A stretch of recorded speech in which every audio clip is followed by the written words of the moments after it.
It all started when I was 6.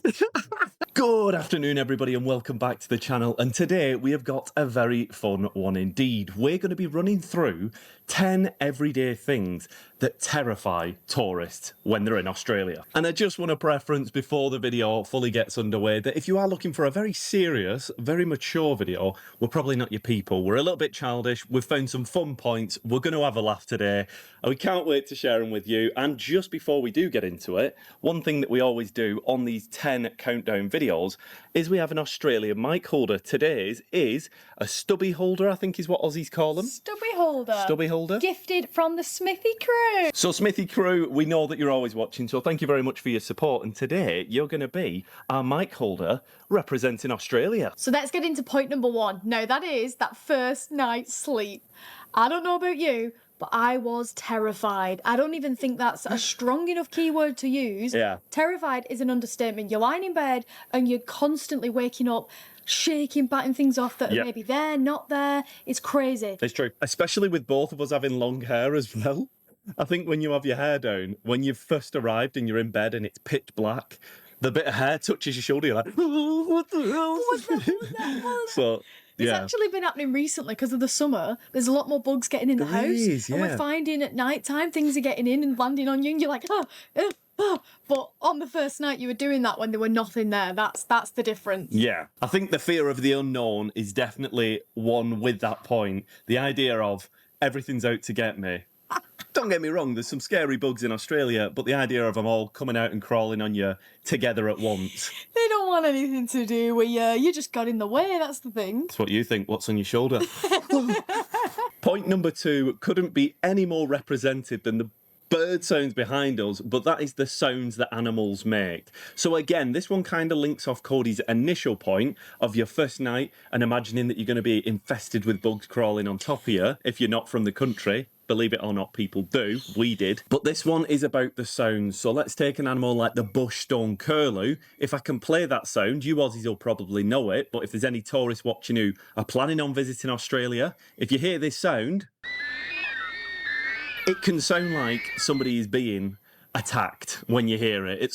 We've slept in a camper, we heard it, and I was like, there's kids like that are fighting, or there's somebody's in peril, and I was like in the van shaking. It sounds like a baby screaming. That's it, yeah. Like a baby. Another big one that has been mentioned to us by people is when you've never heard a possum or a python on your roof. The first time sounds like there's a person on your roof, like boom, boom, boom. And you would believe that somebody's trying to break in on top of your house. So this would be something, we've not fully experienced this, but I imagine if we did, me and you would be like, there's somebody on the roof. It's not Santa, although Christmas is round the corner. We're getting broken into. Lo and behold, it's just a possum, probably carrying a couple of babies on the scavenge for some food. One that I did experience, and it was my first night in Australia, and not only did I have the bug one, where I was like, but I also turned around to Joel the next morning and said, Joel, there's actually monkeys. I'm going to seem stupid now, but I'm going to tell you anyway. This was 2 years ago in Sydney, wasn't it, when we first arrived? 2 years ago, we came on a trip, we just arrived in Sydney, it was just a holiday, and yeah, the next morning I woke up and said, is he swooping us? Are we getting swooped? Talking about the sounds of the animals. Yeah, when we landed in Sydney, woke up the next morning and I turned to you and said, there's monkeys on the roof. Yeah. It was a kookaburra at like 4 in the morning. I thought it was monkeys on the roof. Seriously, that's what it sounded like to me. I hadn't heard one before.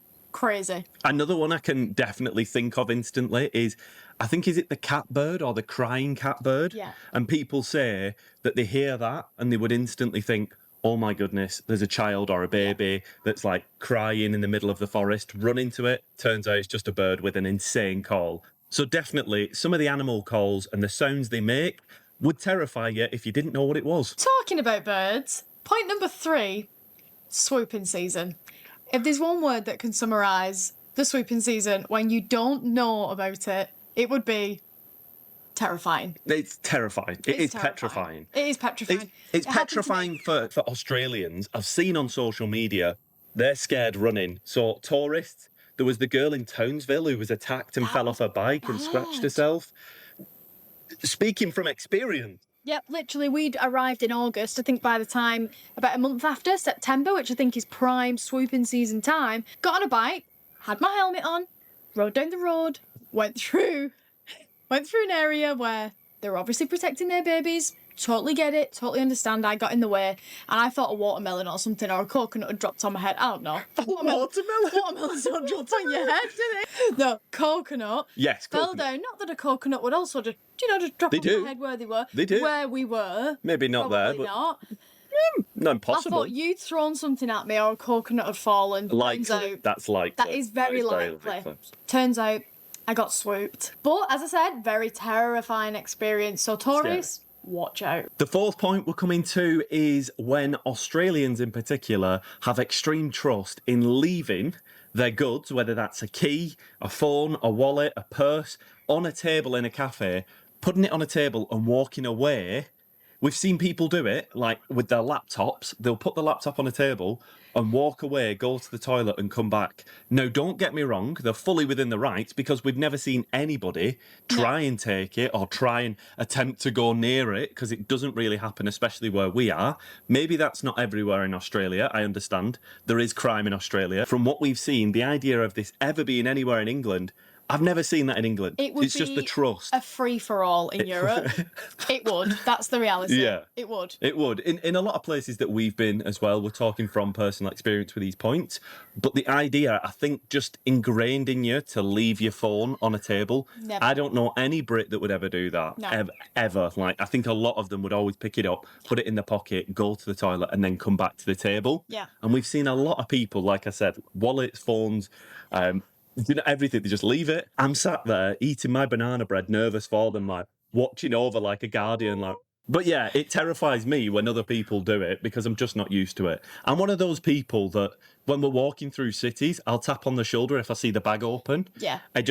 I imagine that person being me, and I'm like, I need to tell them for their sake if they don't know. A lot of people look at me like, yeah, no, I've just been in it, like. Calm down. But the same, if I see a phone in a back pocket and it looks loose, I'm like, just be careful of your phone. Yeah. I look really dodgy when I do it. I look like the criminal. You're just very aware of everyone in your surroundings. Yeah. It's a good thing. I'm a little bit sensitive to that stuff. Like, it has to be on me and be safe. But then again, I'm one person for losing it all the time. So maybe that's why. Maybe that's why. That's what it comes down to. You've lost so many things. I didn't realise this was going to be a counselling session. There we go. It all started when I was 6. The next point is surfing in extreme conditions. So we've seen dedicated surfers surfing when there's serious storms. I think they see the storm and go, perfect time. Nice waves. Let's go. Everyone's like battening down the hatches, staying indoors. All the surfers are out. And also the fact that they swim out there and the sharks everywhere. That's where the sharks live, right? Yeah, so it's their house. They're there, you know? Yeah. We're in their space, but they're around and you're surfing.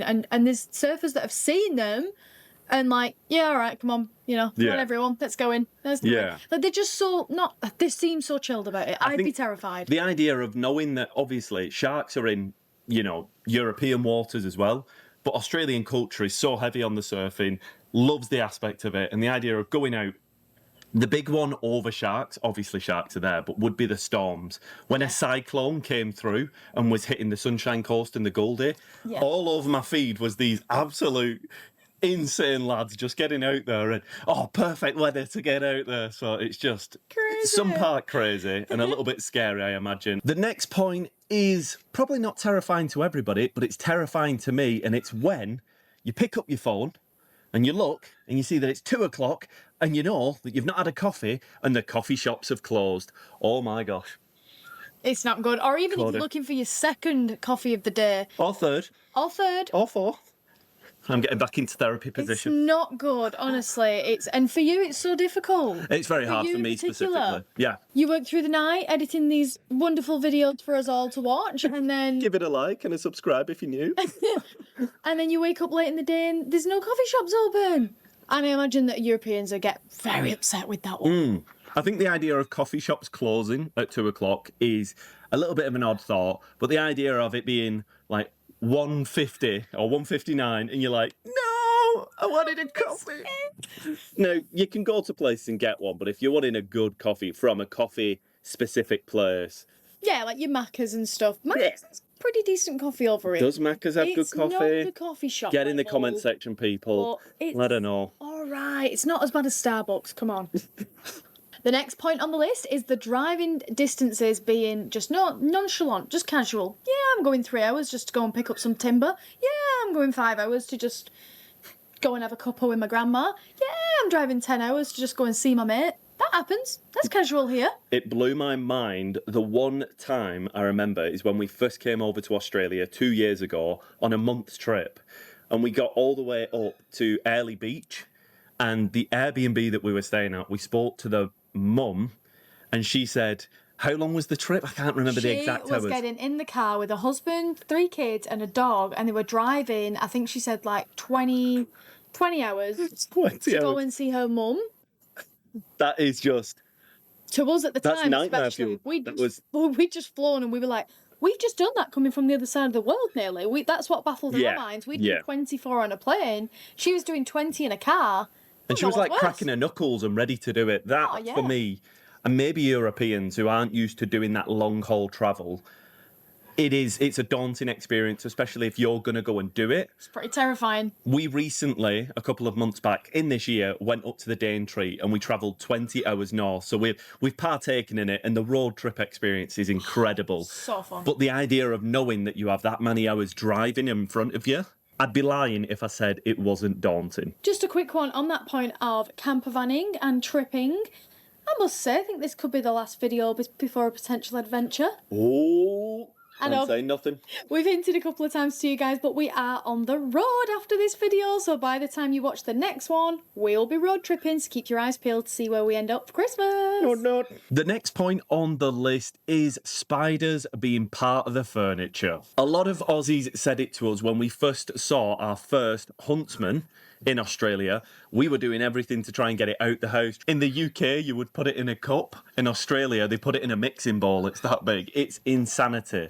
The craziest thing was when we uploaded the video, we got a lot of comments in the comment section saying, what are you doing? Huntsmen, specifically, are part of the furniture. They eat all the other stuff. You want to keep them ones in your house. But the idea of having something so monstrous in your house, I don't know, it's still a little bit, if one was in my house now, would I be comfortable with it? Ella, my sister's coming visiting in a couple of weeks' time, and if you've not seen that announcement video, head over to that one as well on the channel. We recently announced that she's coming visiting. She's petrified of spiders. How on earth are we going to say to her, oh, you see that one there, that huge one? Oh, leave him there. That was good. Don't worry, he's not going to hurt you. And she'll Google it and say, oh, yeah, but he can. Yeah, but he won't. You see that one at the microwave? Yeah. Making breakfast. You see that one over there by the oven, just opening up the oven and with his little chef's hat on, waving at us. Yeah, that human-sized monster with 8 legs. He might tuck you in. There we go. There we go. Yeah. Kiss with the fun. Part of the furniture. Little bit scary. And the penultimate point on the list is the taxi tradition. We didn't know about this until we went out once, and this actually happened where we were sitting in this place, in a restaurant, bar kind of place, and somebody smashed, it was quite late on in the night. Like a glass, I think, wasn't it? And they smashed a glass or something accidentally. And then what did they shout? Taxi! Like, all people from around the place, all separate from one another, all shouted taxi. It was like... Now, in the UK, we have a similar thing in restaurants where if a plate's smashed, everybody goes, way! And like does a cheer. So we kind of understood it after a minute, but it scared me at first. I thought it was like a fight had kicked off when the glass smashed, and then everybody shouted, and you're like, oh, what's going on? Later to realise they were all shouting, ironically, you need a taxi, you've had a bit too much to drink. Yeah, that's pretty funny. Like you said, similar but different at the same time. Very different. And at first, caught me off guard. I was like, whoa, what's going on? We're all good. And now we come to the final point on the list. If you have enjoyed today's video, as I did mention before, please like and subscribe. It means the world to us when we get the support on these videos and shows that you're enjoying them.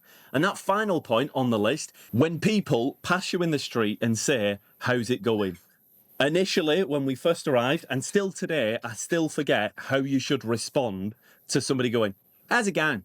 And we've been on a few walks where you see somebody coming towards you and you know they're going to ask you, how's it going? And I got so nervous, like sweaty pits and the sweat down my brow. And I'm like, oh no, if they ask me, how do I respond? For the longest time, you were laughing at me because you were like, why do you do it every time? I think it's so much. I really do. I don't know why. You've asked every Aussie friend we have about this as well, and they're like... Still forget. I still forget what I should say, but I see people walking towards me and I try and get in the first, how's it going? Or g'day, to kind of put them off guard so they don't ask me. But I know that you shouldn't really respond. It's like, good, but it feels rude not to ask. How are you going? You just say it. No. You just, how's it going? I feel like I should say it back though. Yeah, good, how's it going yourself? Yeah. And then, yeah, you could say that. That's my Aussie accent. Yeah, that was pretty good. Yeah, I don't know. It just still feels wrong because then you're like walking and yeah, I'm good. Like they don't know. Like, it's only the same at home. I don't know. It just feels weird. I think when you respond like, yeah, good, how's it going yourself? They're like, that's not what we do in this interaction. So nailing the social cue absolutely terrifies me. It makes me a hot, sweaty mess. And It's just you. Only you. I'm trying to be a people pleaser and sometimes it's to my own detriment. And then I get it wrong and don't please them and annoy them. Outro the video, Coda. The struggles of your life, hey? It's all good. Your cat looks cute. That's all that matters. Back to therapy. But that has been our 10 points for today. We hope you enjoyed this video. We certainly did. I had fun with this one. It's good, This isn't is it? really good. Yeah. And we do like going over these things. A lot of these things we discuss with friends and family and stuff, and it's just really good to kind of showcase to you guys on video. Sorry, I'm using Pico like a puppet. He's a little Like puppet. Isn't he? If you have enjoyed this video, please be sure to leave us a like because it does show that you enjoyed this content. And also please make sure you are subscribed. Those subscribers are looking insane. Like, Crazy. feels like not too long ago we were literally on a couple of hundred. It's been astonishing, the whole journey. We're nearly at the end of the year, so I think if we do a reflection back at where we were this time last year, it's going to be absolutely crazy. It's been an amazing year. It's not over yet. Next time you join us, it will be on our potential road trip. I think it will be. And we're not going to say Merry Christmas just yet because we will have another couple of vlogs before Christmas. Another 2 vlogs for you yet before Christmas Day. Oh, who knows what we're going to be doing for Christmas Day. Make sure that you keep in touch with us. We just want to say a big thank you to everyone that has bought a shirt over at the Venture Club website. The link will be in the description if you want to buy yours. So thank you. We're not wearing one today. How bad of us. Not good. Terrible. Terrible. But we'd also just want to say a big thank you to the members. Say thank you, Podge. Thank you. We love you. We love you, members. We love you. And we will see you in the next one. Bye. Adios.